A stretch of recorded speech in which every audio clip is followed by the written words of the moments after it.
तो आ गए आप स्वागत करशो તમારું આપની યુટ્યુબ ચેનલ પીડર ક્લાસીસની અંદર સ્ટુડન્ટ્સ ઇંગ્લિશની અંદર તૈયારીઓ તમે કરી રહ્યા હશો અને વિડીયોના માધ્યમથી તમારી જે તૈયારીઓમાં જે કમી હશે એ કમીને અમે દૂર કરવાનો પૂરેપૂરો પ્રયત્ન કરીશું. યસ સ્ટુડન્ટ્સ, આજે આપણે આ વિડીયોની અંદર ગાલા અસાઇનમેન્ટ 2025 માર્ચ 2025 ની અંદર બહુ જ ઇમ્પોર્ટન્ટ અને ઉપયોગી રહે તેવું ઇંગ્લિશ માટે કંઈક ને કંઈક આ વિડીયોની અંદર તમને જોવા મળશે.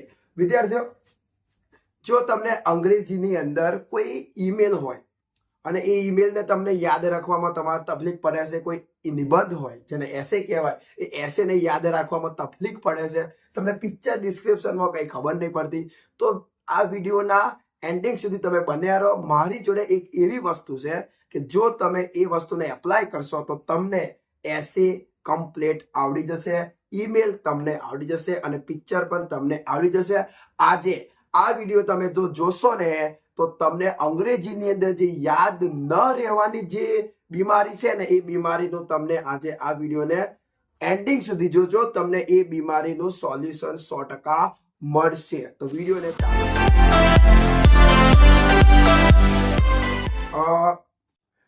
તમને ખબર છે કે આપણે આગલો જે વિડીયો હતો વિભાગ ડી નો હતો, હવે આજે આપણે વિભાગ ઈ ની વાત કરીશું.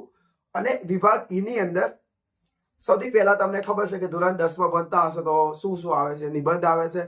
તમને 3 નિબંધ આપવામાં આવે છે, તમે 3 માંથી કોઈ એક નિબંધ લખી શકો. એના પછી તમને ઈમેલ પૂછવામાં આવે છે અને ઈમેલના એન્ડિંગમાં તમને પિક્ચર ડિસ્ક્રિપ્શન પૂછવામાં આવે છે. આપનો રાઇટિંગ વિભાગ છે. તમે આ વિડીયોને જુઓ. આ વિડીયોમાં તમને કંઈક અલગ જોવા મળશે. અલગ મતલબ જે તમે અત્યાર સુધી યુટ્યુબ પર કોઈ દિવસ નહીં જોયું હોય. તમને આજે આ વિડીયોની અંદર જે પેપર નંબર 3 છે ગાલા અસાઇનમેન્ટમાં, જે એનું જે સેક્શન ઈ છે, એમાં જે નિબંધ છે, ઈમેલ છે, પિક્ચર છે, એનું તમને A to Z ગુજરાતી સાથે એવી રીતે મટીરિયલ તૈયાર કરવામાં આવ્યું છે કે ગુજરાતી સાથે તમને એક એક વસ્તુ પ્રોવાઈડ કરવામાં આવશે. યસ સ્ટુડન્ટ્સ, એક્ઝામ્પલ તરીકે માની લો કે એસે છે, તો એ એસેમાં તમારે જે લખવાનું છે એનું એક એક વાક્ય ગુજરાતી સાથે તમારા માટે તૈયાર કર્યું છે. એ પ્રમાણે ઈમેલ, તો ઈમેલની અંદર જે તમારે વચ્ચે લખવાનું છે, તમને ખબર છે ફ્રોમ ટુ સબ્જેક્ટ તો તમે લખતા જશો, પણ જે વચ્ચે જે લખવાનું આવે છે એ પણ ગુજરાતી સાથે છે. એ પ્રમાણે પિક્ચર, તો પિક્ચરની અંદર તમને ખબર છે કે 10 વાક્ય લખવાના હોય તો 10 વાક્યનું મેં તમારા માટે ગુજરાતી પ્લસ એ ગુજરાતી પરથી એનું અંગ્રેજીને યાદ રાખવાની ટેકનિક પણ છે. હું તમને જસ્ટ એટલું જ કહીશ, જો તમને ગ્રામર આવડે છે, તમને ટેન્સ આવડે છે, ગ્રામરની અંદર શું, તો ઓનલી ફોર તમને જો ટેન્સીસ આવડતા હોય, simple present tense, simple past tense, એમ દરેક ટેન્સ આવડતા હોય તો તમે શું કરી રહ્યા છો? ઇંગ્લિશને કેમ ગોખી રહ્યા છો? ઇંગ્લિશ તમે ગોખશો તો ગોખવાથી તમને ઇંગ્લિશની નહીં આવડે, અને ગોખશો તો પણ તમે ભૂલી જશો. એના કરતાં ઇંગ્લિશને સમજો, ઇંગ્લિશને સમજીને એને ગુજરાતી પરથી એનું ઇંગ્લિશ કરવાનો ટ્રાય કરો. યસ, આ વસ્તુ થાય છે. મારા ઘરે જે ઓફલાઈન અમે કોચિંગ સેન્ટર ચલાવી રહીએ છીએ, ઓફલાઈન જે ટ્યુશન ચાલે છે એની અંદર જે વિદ્યાર્થીઓ ભણે છે હાલના તબક્કે અને જે ભણીને ગયા એ વિદ્યાર્થીઓને અમે ઇંગ્લિશની અંદર કોઈ દિવસ એમ નહીં કહેતા કે તમે આ તૈયાર કરો. એ લોકો દરેકે દરેક વિદ્યાર્થી પોતાનું જે આખું વર્ષ દરમિયાન જે ઇંગ્લિશ ગ્રામર ભણે છે એના આધારે એ ઇંગ્લિશની અંદર નિબંધ પણ લખે છે, ઈમેલ પણ લખે છે એન્ડ પિક્ચર પણ લખે છે. સ્ટુડન્ટ્સ, તમારે જસ્ટ ગુજરાતી યાદ રાખવાનું. માની લો કે હું તમને આજે કોઈ વાક્ય આપીશ, જેટલો પણ વાક્ય આપીશ, તો તમે એનું તમે ગુજરાતી યાદ રાખો. આપણે ક્યારે નાના હતા ત્યારે તમને ખબર હશે કોઈ આપણને કોઈ વાર્તા કહે ને, તો વાર્તા આપણને ભલે જેટલી લાંબી હોય એટલી, પણ એ વાર્તા આપણને આખી યાદ રહી જાય. એ પ્રમાણે હું તમને જે ગુજરાતી વાક્ય તમને આપું એને તમે જસ્ટ એ વાક્યનું તમે ગુજરાતી યાદ રાખો. ઇંગ્લિશને યાદ રાખવાની જરૂર નહીં. તમે ગુજરાતીમાં એ બધા જ વાક્યને, માની લો 10 વાક્ય છે તો એ 10 વાક્યને ગુજરાતીમાં તમે તૈયાર કરી દો. અને તમે જે તૈયાર કરી નાખશો ગુજરાતી, પછી તમે એક ચોપડો અને પેન લઈને બેસો અને શું કરો? સૌથી પહેલા તમે એક ગુજરાતી વાક્ય જે તમે તૈયાર કર્યું છે, સૌથી પહેલા એક ગુજરાતી વાક્યને લખો અને પછી એની નીચે એનું ઇંગ્લિશ બનાવવાનો પ્રયત્ન કરો. માની લો ઉદાહરણ તરીકે તમે એક વાક્યને યાદ રાખ્યું કે હું તારા બર્થડેમાં આવીશ, તો તમે લખો સૌથી પહેલા હું તારા જન્મદિવસ પર આવીશ. હવે એનું ઇંગ્લિશ કરો. હું એટલે આઈ, ભવિષ્યકાળ એટલે I will go, on your birthday. તો જો એ રીતે એનું ઇંગ્લિશ થઈ જશે. તો તમે સૌથી પહેલા ગુજરાતી લખો, ઇંગ્લિશ લખો, ગુજરાતી લખો, ઇંગ્લિશ લખો, ગુજરાતી લખો, ઇંગ્લિશ લખો, આ રીતે કરો. સેકન્ડ સ્ટેપની અંદર વાત કરીએ. જો તમે એમ માની લો તમે જેટલા પણ વાક્ય તૈયાર કર્યા છે એ બધા એકવાર લખાઈ જાય, દરેકે દરેક વાક્ય લખાઈ જાય. એના બાદ તમે એક બીજી એને વધુ મજબૂત કરવા માટે તમે આવું કરી શકો કે બીજા સ્ટેપમાં તમે ગુજરાતી નહીં લખો. તમે પેન, ચોપડો અને પેન લઈને બેઠા, તમારા મનની અંદર તમારે વિચારવાનું વાક્ય ગુજરાતી. માની લો તમે કોઈ વાક્ય ગુજરાતીનું વિચાર્યું કે હું તારા માટે ગિફ્ટ લાવીશ. ઓકે, હું તારા માટે ગિફ્ટ લાવીશ. તો હવે એનું ઇંગ્લિશ બનાવો. ઓટોમેટિક બને. ક્યારે બને પવન? જો તમને ટેન્સ આવડતા હોય તો. ચલો જુઓ એક એક વસ્તુ તમારા માટે ડિઝાઇન કરીને. તો જો સ્ટુડન્ટ, સૌથી પહેલા વિભાગ ઈ ની અંદર એસે રાઇટિંગ છે. એસે ની અંદર તમને ટોટલ 3 નિબંધ આપવામાં આવે છે. તો એ 3 નિબંધની અંદર સૌથી પહેલા જે આપણો નિબંધ છે એ છે માય ડ્રીમ રોબોટ. અને માય ડ્રીમ રોબોટ નું ગુજરાતી અને અંગ્રેજી, ગુજરાતી અને અંગ્રેજી તમારી સામે આવતું જશે. તમે જસ્ટ જુઓ, ગુજરાતી પણ આવતું હશે, સાથે સાથે એનું ઇંગ્લિશ પણ તમારે આવતું હશે. તો જુઓ માય ડ્રીમ રોબોટ. પહેલું વાક્ય છે કે મને હંમેશા ટેકનોલોજીમાં રસ રહ્યો છે. ટેકનોલોજીમાં શું રહ્યો છે? રસ રહ્યો છે. તો જો એનું ઇંગ્લિશ કઈ રીતે કર્યું. હવે આ વાક્યને પૂર્ણ વર્તમાન કાળમાં બનાવવાનું. મને એટલે આઈ હેવ, શું લખ્યું છે? I have always been interested in technology. Okay વિદ્યાર્થીઓ, આ તમારું પહેલું વાક્ય. આ રીતે થાય. બીજું વાક્ય તમે દેખો. ટેકનોલોજીએ આપનું જીવન સરળ બનાવ્યું છે. યસ, ટેકનોલોજી છે એને આપણું જીવન એકદમ સરળ બનાવ્યું છે. તો તમે જુઓ ટેકનોલોજી, એટલે સૌથી પહેલા લખો technology. Technology has been our life simple, એવું લખેલું છે. સિમ્પલ એટલે સરળ, સિમ્પલ એન્ડ ઇઝી બનાવી છે. આગળ દેખો. હું ઘણીવાર રોબોટ વિશે વિચારું છું. ઘણીવાર રોબોટ વિશે વિચારું. રોબોટ કેવો આવે, કઈ રીતે ચાલે, આપણે આવું નહીં વિચારતા. તો દેખો, હું એટલે આઈ, ઘણીવાર એટલે ઓફન, વિચારું છું એટલે થિંક, વિશે એટલે અબાઉટ, રોબોટ એટલે અ રોબોટ. તો હું ઘણીવાર રોબોટ વિશે વિચારું છું. I often think about a robot. એ રીતે તમે ગુજરાતી પરથી એનું ઇંગ્લિશ કરી શકો છો. ઓકે, તો તમે જુઓ સ્ટુડન્ટ્સ, આખો નિબંધ એ રીતે તૈયાર કરેલો છે. તમારે દરેકે દરેક વાક્યને કરી શકો.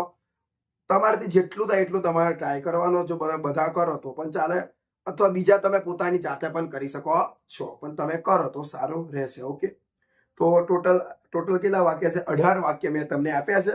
માય ડ્રીમ રોબોટ પર જો નિબંધ પૂછાય બોર્ડમાં તો તમે 18 વાક્યને આરામથી લખી શકો છો. ઓકે સ્ટુડન્ટ્સ, તો આજનો પહેલો નિબંધ છે, તમે જોઈ શકો છો. બરાબર, સ્ક્રીનશોટ લેવો તો સ્ક્રીનશોટ પણ તમે લેજો.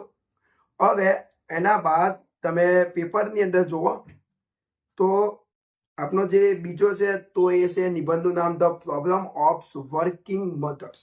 બીજો નિબંધનો મતલબ છે કે કામ કરતી જે મમ્મીઓ, માતાઓ હોય છે, કામ કરતી જે માતાઓ હોય છે એમને કેવી સમસ્યા થાય છે.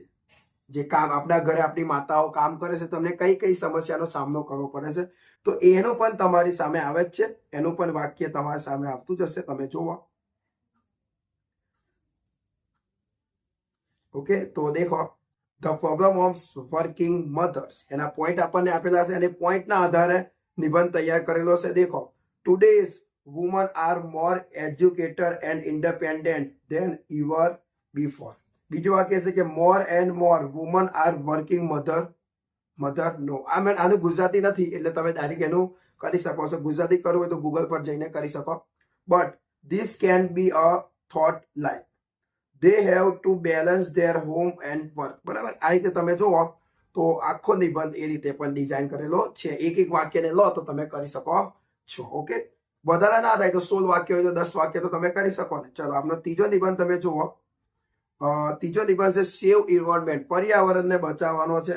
તો એનો પણ નિબંધ તમારા માટે તૈયાર થઈને આવી ગયો છે. તમે જુઓ, સૌથી પહેલું વાક્ય છે કે પર્યાવરણ એ વિશ્વનો આધાર છે. બરાબર, પર્યાવરણ છે એ શું છે?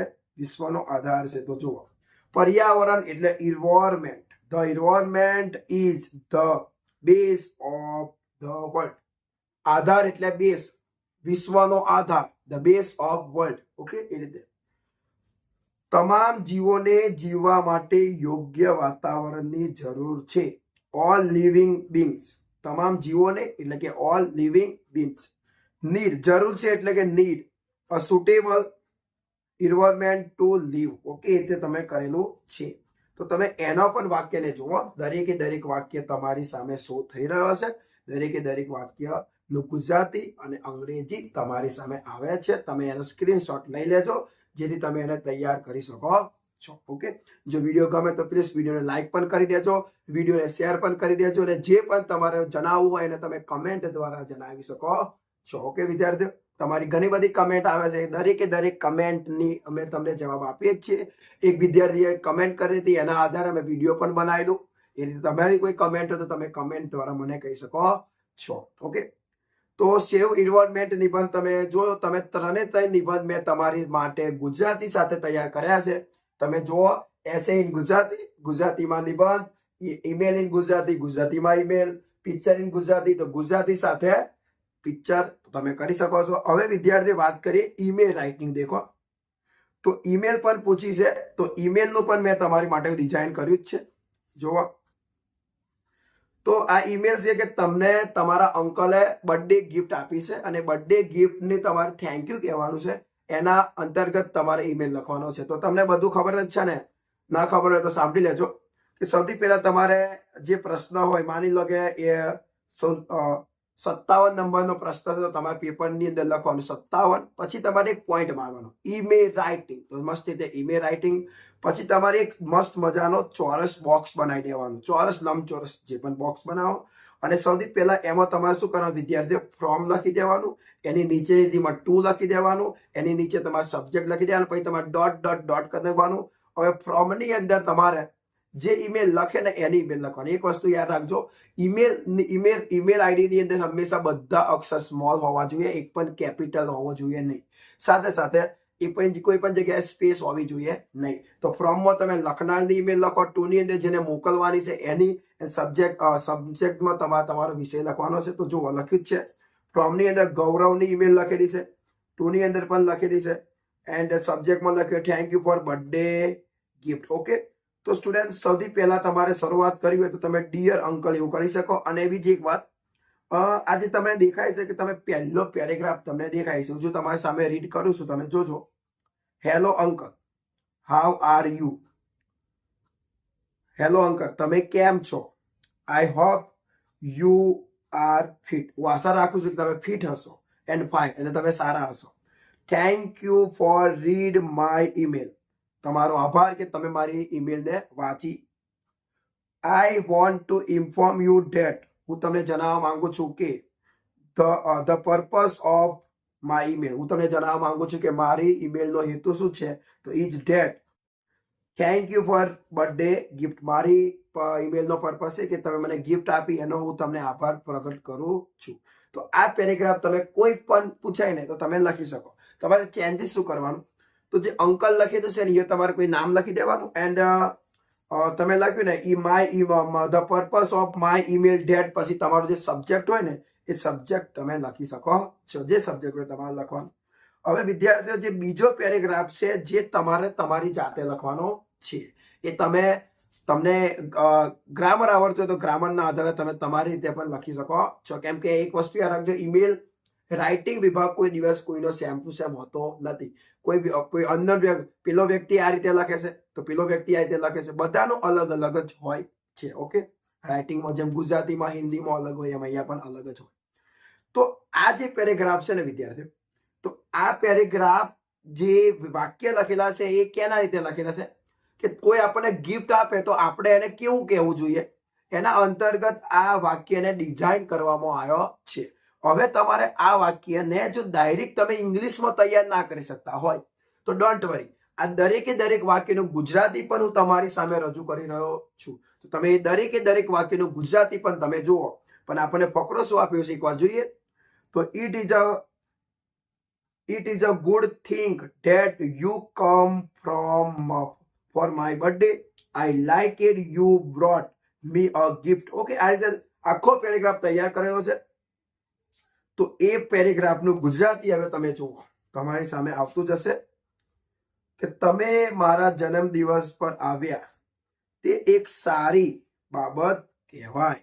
It is a good thing that you came for me for my birthday. તમે મારા માટે ગિફ્ટ લાવ્યા તે મને ગમ્યું. I like it you brought me a gift. ત્રીજું વાક્ય જુઓ. તમારી અદ્ભુત ગિફ્ટ આવકારી મેં, એટલે કે મેં તમારી જે અદ્ભુત ગિફ્ટ છે અને તમે મેં આવકારી. Your wonderful gift is a welcomed કર્યું મેં. આગળ જુઓ. તમારી પ્રેમાળ શુભેચ્છા. યોર લવિંગ વિશ. મોબાઈલ ખરેખર ખૂબ જ સરસ છે. મોબાઈલ આપ્યો છે ગિફ્ટમાં. The mobile is really very nice. આગળ દેખો. હું તેનું ધ્યાન રાખીશ. I will take care it. હું તેનું ધ્યાન રાખીશ, બગડવા દઉં નહીં. ઓકે, એકદમ નાનો વાક્ય મેં ડિઝાઇન કર્યો છે, તો તમે એક વાક્યનું સ્ક્રીનશોટ લઈને તૈયાર કર્યો ના હોય તો તૈયાર કરી દેજો. હજુ પરીક્ષાની તૈયારી કરી શકાય એવો ટાઈમ છે. ઓકે વિદ્યાર્થીઓ, તો આ રીતે તમે આ જે વચ્ચે જે પેરેગ્રાફ લખવાનો છે એનો વાક્ય તમે તૈયાર કરી શકો છો વિથ ગુજરાતી. ઓકે, મેં તમને કીધું ને ગુજરાતી યાદ રાખો અને અંગ્રેજી તમને આવડી જશે. હવે લાસ્ટ પોઈન્ટ વિદ્યાર્થીઓ, પછી વિભાગ ઈ આપણો પૂરો થાય છે અને આ આપણું ગાલા અસાઇનમેન્ટ જે પેપર નંબર 3 છે એ આજે પૂરું થઈ જશે. આપણે એના તમામે તમામ વિભાગ સોલ્વ કર્યા. વિભાગ A, B, C, D અને E. એના પહેલા વિભાગ પેપર નંબર 2 પણ ફૂલ સોલ્યુશન કરેલું છે, તમે જોઈ શકો છો. ઓકે, આ જ ચેનલ પર. હવે આપણે વાત કરીએ વિદ્યાર્થીઓ પિક્ચર ડિસ્ક્રિપ્શન ની અંદર. તો પિક્ચર આપેલું હોય છે આપણને, ચિત્ર, અને એના આધારે 10-9 વાક્ય લખવાના હોય છે. તો એ પણ તમારા માટે ગુજરાતી સાથે તૈયાર કરેલું છે. તમે જુઓ. પહેલું વાક્ય શું લખશો? આ રોડનું ચિત્ર છે. તો સિમ્પલ. આ એટલે લખો સૌથી પહેલા ધીસ. છે એટલે તમે લખો ઇઝ. હવે સમજો. આ એટલે ધીસ, છે એટલે ઇઝ. હવે રોડનું ચિત્ર અને ઇંગ્લિશમાં કયું લખાય? કહો. સૌથી પહેલા વિદ્યાર્થીઓ ચિત્ર માટે લખી દો અ પિક્ચર. અ લખો તો ચાલે, લખો તો સારું, ના લખો તો ટેન્શન નહીં. એવું જરૂરી નહીં કે લખો. આ એટલે ધીસ, છે એટલે ઇઝ. ચિત્ર એટલે પિક્ચર. નું એટલે ઓફ. રોડ એટલે લખ્યું અ રોડ. તો જુઓ, આ રોડનું ચિત્ર છે. This is a picture of a road. હવે તમે બીજું વાક્ય દેખો. ચિત્રમાં શું દેખાય છે? એક નાની છોકરી અને તેના દાદા રોડ પરથી પસાર થઈ રહ્યા છે. એનું એક ઇંગ્લિશ આપ્યું છે. એક નાની એટલે a little girl and her grandfather are crossing. ચાલુ વર્તમાન કાળ લખવાનું. Crossing the road.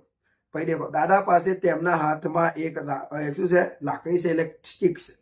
Grandfather has a stick in his hand. Okay, આગળ તમે દેખો. એક માણસ તેઓની પાસે છે. તો ધેર ઇઝ અ મેન. પાછળ છે, એટલે કે એમની પાછળ છે.